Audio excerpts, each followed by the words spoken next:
Okay. On this section, we're going to talk about her dad and the abuse she sustained from her father. We're really setting a scene here. So you know exactly where she's been, who the abusers were, how that can strip away all your trust, all your feelings, your identity, so that when we get to the point of healing, you can see how miraculous it is. So we're going to start now with the abuse from your father. So go ahead. Well, the abuse from my father was building up over the years, and then I think the incident that started to change and make things really, really severe was one day something happened, and he had taken my sister up behind the barn. I really don't know where the incident occurred or whatever, but when she came back, her hand was so swollen. It was like all different colors, and it was like the size of a softball.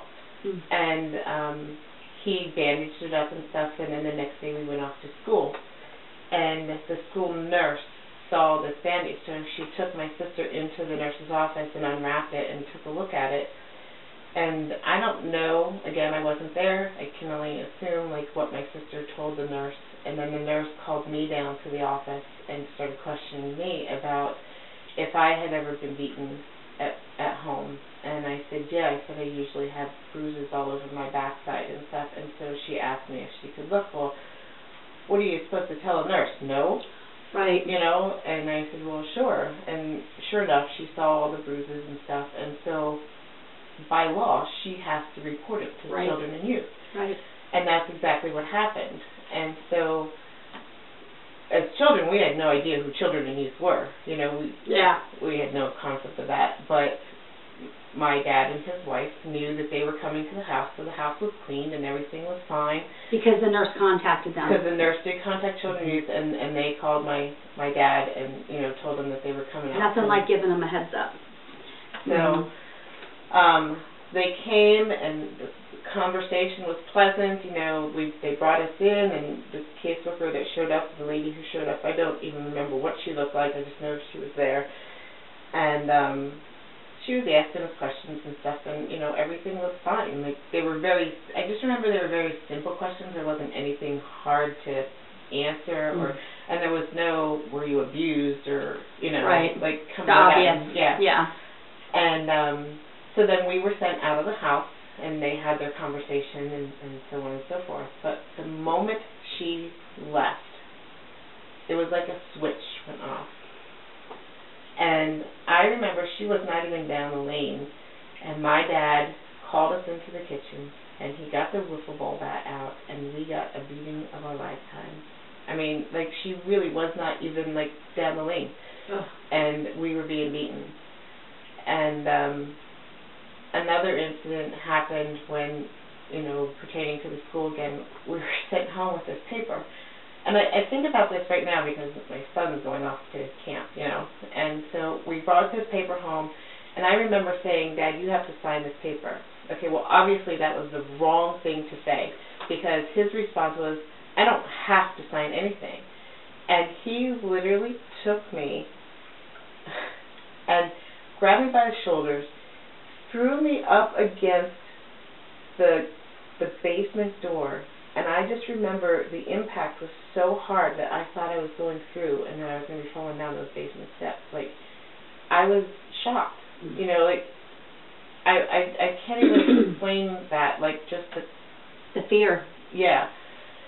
And so that just became repetitious in our house. Like, it was a build-up. And again, whether it was because my stepmom was putting pressure on him, or, you know, like, if he was feeling guilty, if it was just his personality, I can't answer that question. Tell us about the fence. Really? Yeah. If you want to. No pressure. Yeah. Do you not want to talk about that? No, it's okay. You sure? Yeah. Just let me.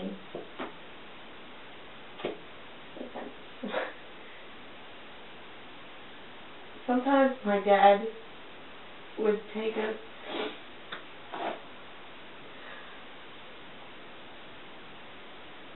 Are you sure?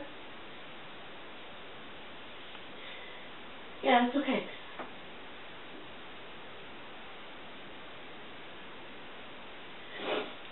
It's real life. It's what happened. And again, I have no idea what would happen and why he would choose to do this. But sometimes our punishment was to be taken up to the cow pasture. And there was an electric fence around the cow pasture. And he would make us stand there. And he would make us grab hold of the fence.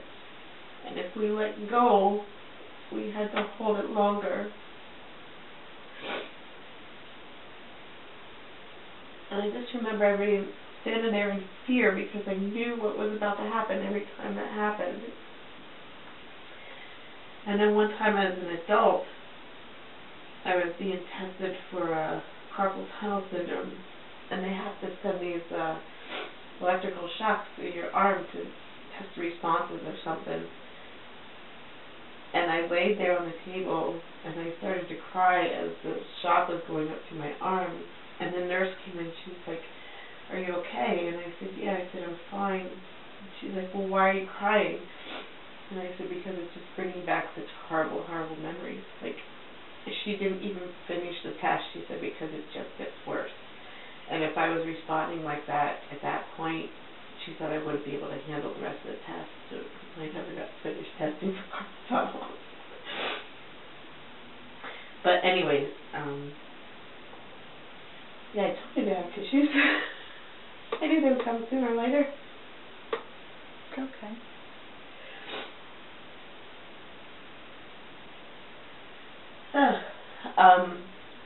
So, again, with my dad, we just never knew What he was going to do. What he was going to do.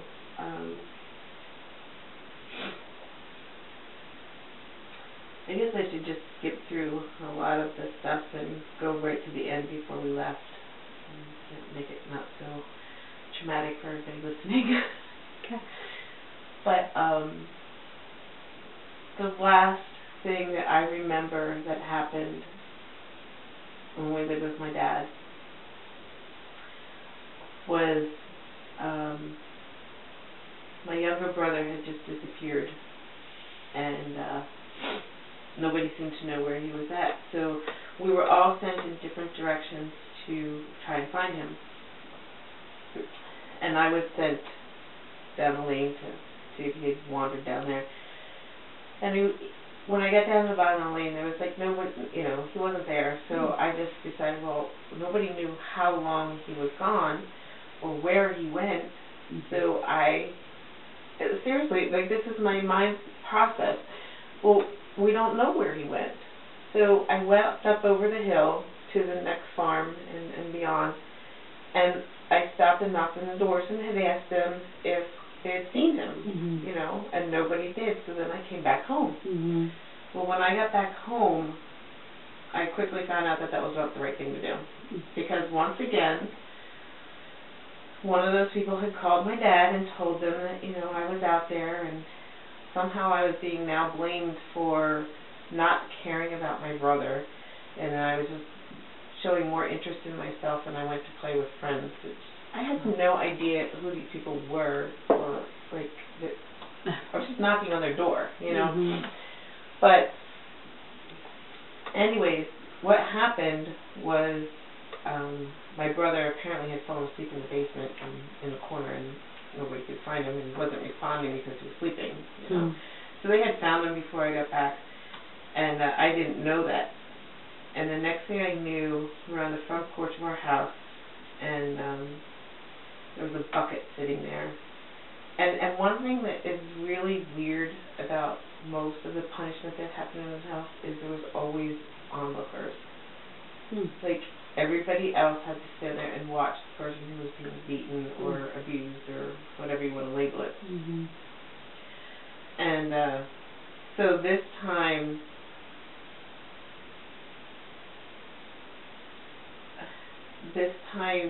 I wasn't quite sure what to expect, but I saw this bucket, and my stepmother was standing here, my sisters were standing here, my dad was here, and he said, this is what could have happened to your brother. And he took my head, and he thrashed it down into the bucket, and he held it there. The bucket had water in it? The bucket had water in it. And I couldn't breathe. And I literally, if you know, even can comprehend the thought of dying in your father's hands, or by your father's hands, like, that moment, I didn't think I was going to survive. I thought, this is my last day to live. And by that time, he pulled my head out of the water, and then he thrust it back down, and he just held it there again. And he kept doing that several times, and just this fear of not surviving, like, realizing this could be my last breath. Like, I don't know how to even explain that. I don't even, can't comprehend it. I can't even put it into words, but anyways, and then just like it started, it was over. Like, okay, pull it right up. And everybody went off to do the rest of the day, like nothing happened. And shortly after that, the different situations that were going on in the house, we went and my stepmom, this is where I overheard the conversation with my stepmom and my dad, and I heard talking in the basement. And so I was trying to find them, and because I wanted to apologize. That's what this was about. So I wanted to apologize because I wasn't purposely trying to go to somebody's house to avoid looking for my brother. And I just remember hearing the voices in the basement, and so I opened the door, and I honestly don't know whether they heard me or whether they were so just in tune to talking that they totally didn't even know I was there. But I heard my stepmother say to him, it's either them or me, and if you choose them, I'm taking the boys and leaving. And the next day, we found ourselves dropped off on my biological mom's porch steps. She didn't even know we were coming. Laundry baskets filled with wet laundry. And boom. And we get there, and here we are, dropped off at this house. We've never been to it before in our lives. And I asked my stepmom, like, what do we do? She's like, this is your new home. And I'm like, well, who lives there? She's like, go in, your mother's expecting you. Oh. Yeah. So now we're in a new home. So we continue. Okay, so excuse me. So my mother did not know we were coming. And I went in, and I called for her. There was no response. I called again, no response. And so I decided, well, I'll just wander upstairs. I did. And when I got up to the top of the steps, I called for her again, and she finally answered, and she said, who is it? And I said, it's your daughter. And then there was no response. But since I heard her, I went down the hallway to her bedroom, and I walked in, I opened the door, and I saw my mom laying in bed with some guy. I had no idea who he was. But you have to understand, I didn't have a relationship with my mom, you know, from the time I was 2 until... How old were you at this point? I'm going to say 11 and a half, 12, you know, preteen type year. So there really was not, like, this is a whole new experience again, walking into a strange atmosphere, not knowing what to expect or do, or, you know. Right. And so it seemed fine, you know, we got settled in, and life seemed like it was not going to be too bad. And then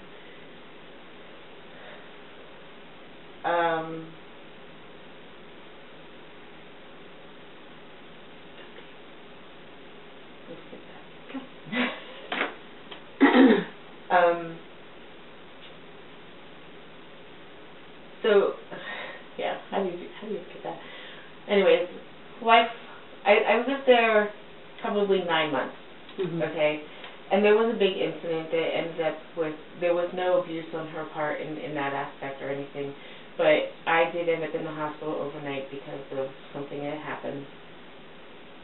And her boyfriend decided that he couldn't handle taking care of children that weren't his and dealing with all the stuff that went along with that. Mhm.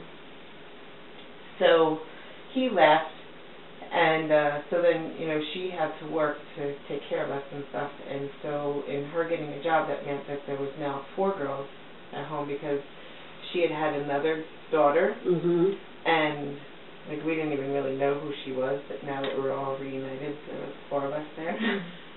So anyways, we ended up with a live-in babysitter, so to speak, and she was a piece of work. God created her, you know, I give her credit, but I don't know where she's coming from, and I know that a lot of times at my mom's house, the time that I did live there, I was grounded a lot, and you know, I don't remember all the different scenarios of why I was grounded or whatever, but when I was grounded, I was always expected to do the housework. Well, I wasn't grounded at this time, and so the babysitter was telling me that I needed to go do the dishes, and I don't know where it came from. I just remember telling her, no, it's not my turn. And I probably said it just like that. Mhm. I was like, no, I'm not doing it. Yeah. That like teenage spunk Uh-huh. starts kicking in or something. Mhm. Those lovely teenage years. Mhm. And it was 2 weeks before Christmas. And I remember the next thing that happened was I found myself running away from her because she instantly got mad at me. Mm. I tore up the steps. She came after me. She started beating me up on the steps. Next thing I knew, I was falling down the steps, and she was taking my sisters and leaving and going Christmas shopping for my mom.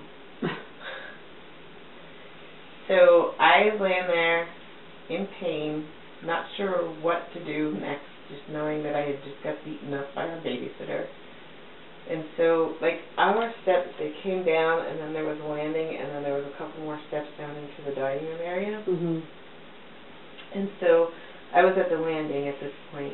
And so I kind of, like, crawled down the rest of the steps, because I didn't know if I had any broken bones. I just knew I was in a lot of pain. Mhm. And then I slowly got up and walked out to the kitchen, and I called the police. That's my only thing I could think of do. Yeah. And they came and they took one look at me, and the cop asked me about the bruises on my face and my neck. I was like, well, I don't really know what you're looking at because I just went from the kitchen or the dining room to the kitchen and called. And so he actually took me to the hospital, and they kept me there overnight, cleaned me up, and you know, did their thing. And so the next day, I ended up at the police station, and they had brought my mom in, and they said that she had wanted to take me home. And I asked them if the babysitter was still there, and they said yes. And I said, well, then she really doesn't want me at home because I can't go live with her again. And if she wanted me home, she would get rid of the babysitter. And my mom said, no, the babysitter stays. So that's when I ended up in foster care. And that started a whole new aspect of my life. Which really wasn't bad. It was just a lot of moving. And what I found out now as an adult and being able to go back and talk to some of the foster parents, Mhm. they were never given any of the information of the abuse that we sustained to understand where we were coming from or what had happened or anything like that. Mhm. So all they had was this teenage girl who was being placed in their home who was acting out and running away and, you know, doing things that she wasn't supposed to be doing. And nothing like to be arrested for or anything, right. But just normal teenage stuff. Yeah, and they didn't understand, and so basically I ended up in home after home where they at one point they put me into this place. It was called a Diagnostic Center.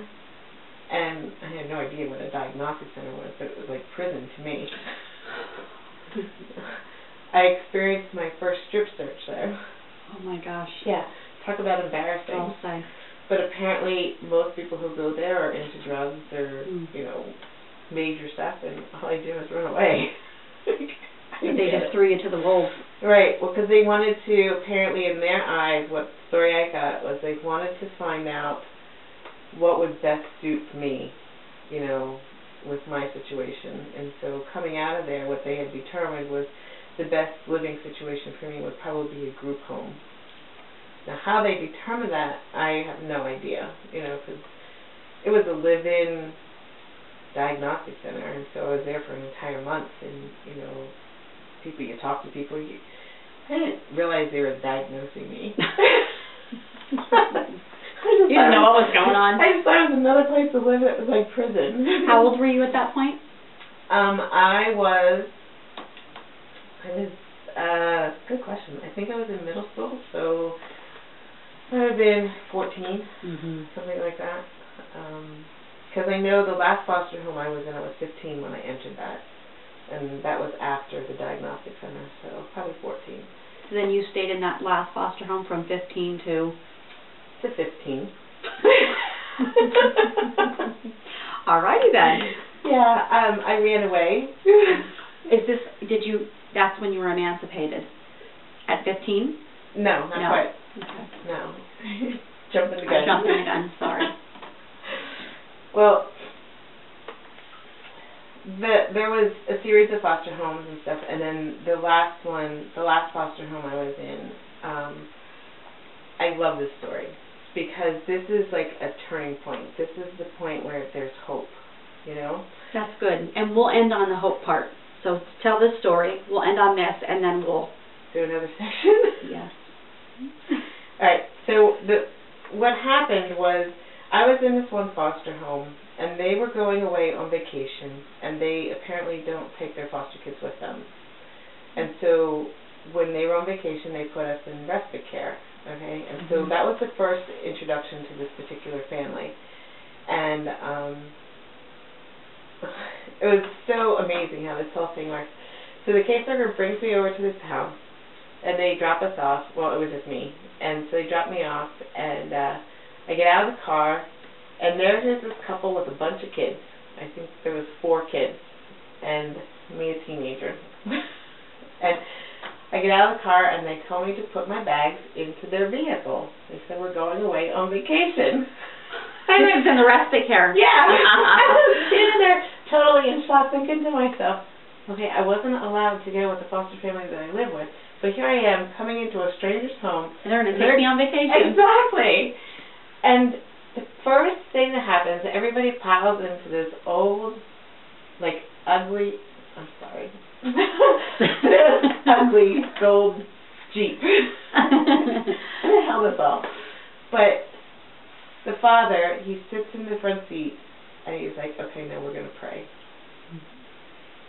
And I just, like, if you knew, like, the impact that had on my life at that very moment. Just that prayer. Just that prayer. That here was a man who was praying for all of these children and his family, and he's taken me, a stranger, on vacation with him, and he's praying for the safety of our lives on this trip. Like, that just had, okay, I have you guys all in tears. But it was beautiful. And I knew at that very moment that this was the family that I wanted to be with. And so after vacation was over, and we went back to the other foster home, an incident happened there, and I just asked the caseworker if I could be replaced, you know, replaced with this family that had taken me on vacation. And they said yes. So they accepted me back into their home. And living there was just a blessing, to the point where my children grew up thinking that they were their natural grandparents. Like, I still keep in touch with them today. And so that's the impact that they had on my life. And I will always love them.